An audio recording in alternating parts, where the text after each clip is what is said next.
ఎక్కడున్నాడు ఈ కుర్చీ తాత? మాకు పోలీస్ తెలియదు. స్టేషన్ లో పంపించేశారా నాకు చెప్పి? ఆయన వదిలేశారు. నేనే వదిలేయమన్నానమ్మా.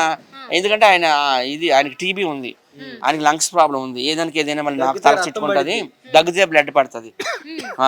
నేను 4 కోడలు ఈయనతో మాట్లాడింది, పెద్ద కోడలు ఏమనేది, ఇప్పుడు వైజాగ్ సత్య గురించి బ్యాడ్గా చేయడం కరెక్ట్ కాదు. కేసు ఎలాగో పెట్టారు కదా, కాలు చేతులు ఎరకొట్టించి పంపిస్తే ఫోన్ చేస్తే మేము ఇంట్లో పెట్టుకునే వాళ్ళం కదా.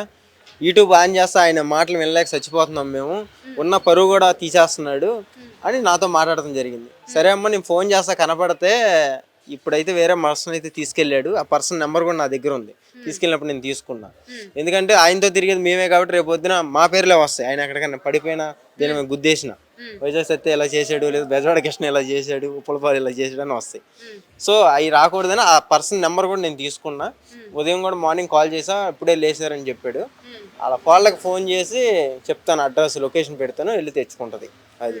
ఎందుకంటే ఆయన ఎక్కడ తిరిగి పడిపోతాడో మనకు తెలియదు, ఎవరు తాగెత్తాడో తెలియదు. ఇంకోటి, ఆయనకి ఇప్పుడు ఏమైనా అయినా ఏమైనా జరిగినా ఆయనకు మాకు ఎలాంటి సంబంధం లేదు.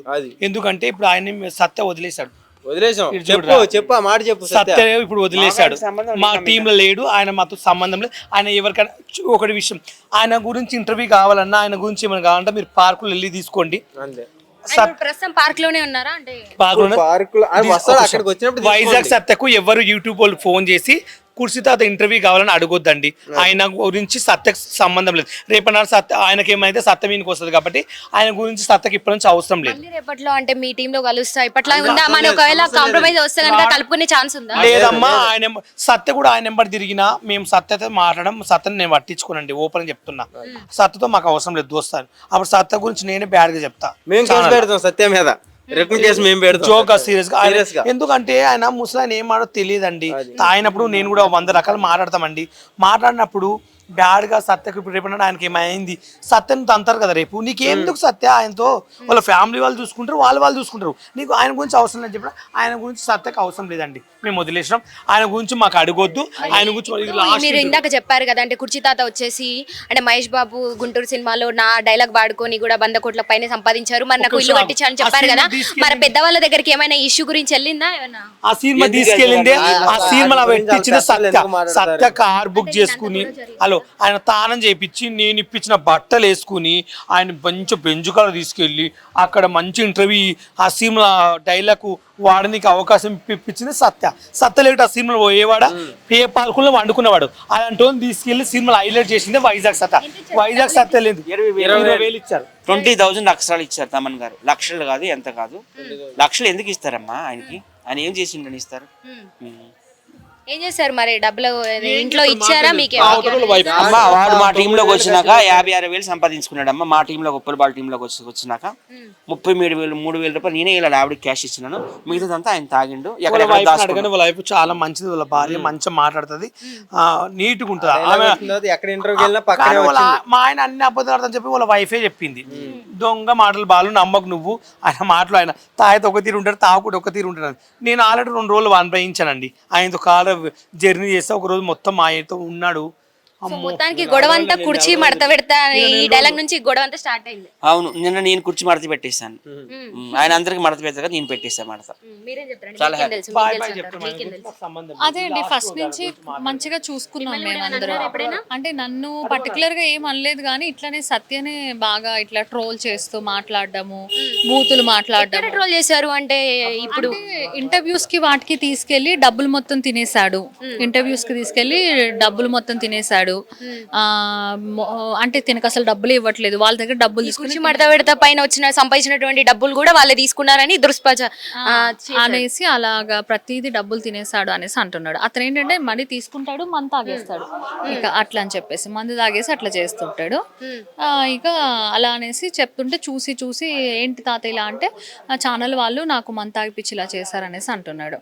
మరి వాళ్ళు మాట్లాడమంటే నువ్వెలా మాట్లాడతావు అని మళ్ళీ తాగేసి వచ్చి గొడవ చేస్తాడు, ఇక్కడ గోల్ చేస్తాడు. చూసి ఇంకా కంప్లైంట్ ఇచ్చాడు. అంటే జస్ట్ మామూలుగా వస్తాం షూట్స్ ఏదైనా ఉంటే, ఇంకా ఏంటి ఇలా చేస్తున్నావు తాత ఏంటి అంటే ఇలానే తిడతా ఉన్నాడు. ఇంకా చూసి ఇంకెళ్ళి కంప్లైంట్ ఇస్తే పోలీసు వాళ్ళు వచ్చి తీసుకుని వెళ్ళారు. సో మొత్తానికి కుర్చీ తాత తప్పని చెప్పి తేల్చేశారా? అడిగారు, ఎందుకు ప్రూఫ్లు ఉన్నాయి కదా, ప్రతిదీ తిడుతున్నావు అంటే నా డబ్బులు లక్షలు సత్య తినేశాడని చెప్తున్నాడు. ఇప్పుడు మనం ఒక షూట్కి వెళ్ళాము, మనకి ఎంత పేమెంట్ ఇస్తారో అంతే ఇస్తారు. ఇప్పుడు తీసుకెళ్ళిన పర్సన్ ఎంతన్నా తీసుకొని అది మనకు అవసరం లేదు కదా, అట్లా అని చెప్పేసి ఇంకా ఇక అట్లని ఇప్పుడు సపోజ్ నాకు 10,000 ఇస్తా అన్నారు, వాళ్ళు 20-30 వేలు ఇవ్వని, కానీ మీడియేటర్ తీసుకెళ్ళినప్పుడు నాకేమి ఇస్తా అన్నారు అది మాత్రమే నేను తీసుకోవాలి. ఇంకా మీడియేటర్ అంత తీసుకొని ఫస్ట్ నేను ఒప్పుకుని వెళ్ళాను. అలాగే ఇప్పుడు తాతకి అవతల ఎంత పేమెంట్ ఇస్తున్నారో మనకు అవసరం లే, కానీ తాతకి ఎంత ఇస్తా అన్నాడు అంత అయితే ఇతను ఇస్తున్నాడు కదా. ఇంకా మరి ఏముందో వాళ్ళిద్దరి మధ్య ఇంకా అలా ఇద్దరు ఫైటింగ్ అయితే చేసుకుంటున్నారు. సో మొత్తానికి గొడవకి అంటే ఏంటి నిజాలు వద్ద బయటపడి అంత క్లియర్ అయిపోయినట్టేనా? క్లియర్ అయిపోయినట్టే. మళ్ళీ తాత వచ్చేసాడు బయటికి, ఈయన కూడా రాశాడు కంప్లైంట్, ఆయన కూడా రాశాడు. ఏం చెప్తారు పోలీస్ వాళ్ళు, ఇంకోసారి ఇద్దరు అట్లా ఫైట్ పోలీస్ వాళ్ళు చెప్పారా మళ్ళీ నెక్స్ట్ టైం మీ టీమ్ లో కలవద్దని చెప్పి? అలా ఏం చెప్పలేదు, కానీ ఇలాగే తిట్టి వీడియోలు పెట్టొద్దని అన్నారు. కానీ మళ్ళీ సేమ్ తాత పార్క్ దగ్గర మళ్ళీ అట్లనే మాట్లాడుతూ మళ్ళీ వీడియోలే పెడుతున్నారు. అంటే ఆయనకంటూ మొబైల్ ఉందా, ఆయన చేయవచ్చా యూట్యూబ్ లో ఎట్లా అప్లోడ్ చేయాలి మరి చెప్తున్నారు కదండి. యూట్యూబ్ లో వేరే ఛానల్స్ వాళ్ళందరూ ఉంటారు కదా, వాళ్ళందరూ మాట్లాడి తీసుకుని వాళ్ళు అప్లోడ్ చేస్తున్నారు. తాత దగ్గర ఫోన్ లేదు ఏం లేదు, ఓన్లీ వేరే వాళ్ళు ఇలాగే ఎవరైనా అడుగుతారు కదా, అడిగినప్పుడు తన ఇష్ట ప్రకారం తిట్టేస్తాడు. అంటే రేపటి రోజున ముప్పు ఎలా వస్తుంది అనేది అవసరం లేదు, ఎవరినన్నా తిడతాడు, ఏమన్నా తిడతాడు. రేపటి రోజున వాళ్ళు రియాక్ట్ అవుతారేమో. ఈ మధ్య కూడా మనం విన్నాం, ఫ్యాన్స్ కొంతమంది, పవన్ కళ్యాణ్ గారి ఫ్యాన్స్ కొంతమంది దాడి చేశారని కూడా మనం విన్నాం. అట్లా హీ డోంట్ కేర్, ఏ నిమిషం ఏది మాట్లాడాలనిపిస్తే అలా మాట్లాడేసేస్తాడు అంతే. ఎవడేం చేస్తాడు, నేనే అందరికీ కుర్చీ మడత పెడతాను అనేసి అంటాడు. నేను చాలాసార్లు చెప్పా, తాత ఎందుకు అందరినీ తిడుతున్నావు ఇలా అంటే, నేను ఎవ్వరికి భయపడా, ఇక తెలిసిందే కదా తను ఎలా మాట్లాడతాడు. అట్లా గుడ్ పర్సనే, కాకపోతే ఇంకా మరి అంటే తనకి కూడా ఒక ఇదే ఫీల్ అవుతున్నాడు. అంటే నా సొమ్ము చాలా తినేసాడు, షూటింగ్లు తీసుకెళ్తున్నాడు, మరి ఇష్టం పెట్టేసుకున్నాడు, మరి మానేయొచ్చు కదా. ఇప్పుడు ఇష్టం లేదు తాతకి, మానేయొచ్చు కదా, మళ్ళీ ఎందుకు వెళ్తున్నాడు షూటింగ్ అబ్బాయితో పాటు?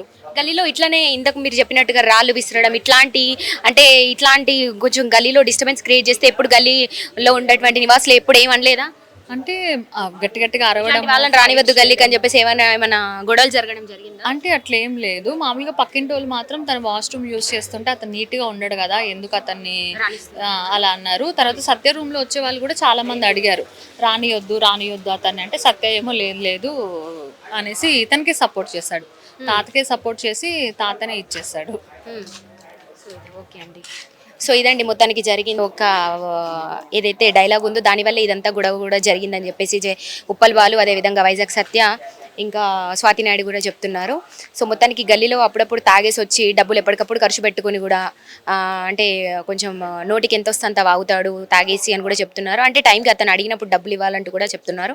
అదేవిధంగా తనకు ఒక భార్య, 3 కొడుకులు కూడా, అంటే తనకంటూ కూడా ఒక కుటుంబం ఉన్నప్పటికీ కూడా తను చేసేటువంటి ఇట్లాంటి పిచ్చి పనుల వల్ల తను ఏదైతే అంటే పిచ్చిగా మాట్లాడడం వల్ల, సరిగా ఇంట్లో వాళ్ళని కూడా కుటుంబాన్ని కూడా పోషించలేక సరిగా చూసుకోకపోవడం వల్ల ఇట్లా పిచ్చిగా రోడ్లపైన తిరుగుతాడని చెప్పేసి కూడా కుటుంబం కూడా కొంత ఆయన దూరికి వీళ్ళు చేరదీసి, స్వాతి నాయుడు, ఉప్పల్ బాలు, వైజాగ్ సత్య వీళ్ళు చేరదీసి కొంత అంటే కుర్చీ మడత పెడతా అని ఒక డైలాగ్ వల్ల ఫేమస్ అయిన కారణంగా తనతో కూడా వీళ్ళ టీంలో కలుపుకోవాలని వీళ్ళు ఒక ప్రయత్నం చేసినప్పటికీ వీళ్ళతో ఉండి తింటూ కూడా మొత్తం అంటే కుర్చీ మడత పెడతా అనే ఒక డైలాగ్ని మొన్న గుంటూరు కారం సినిమాలో మనం చూసాము.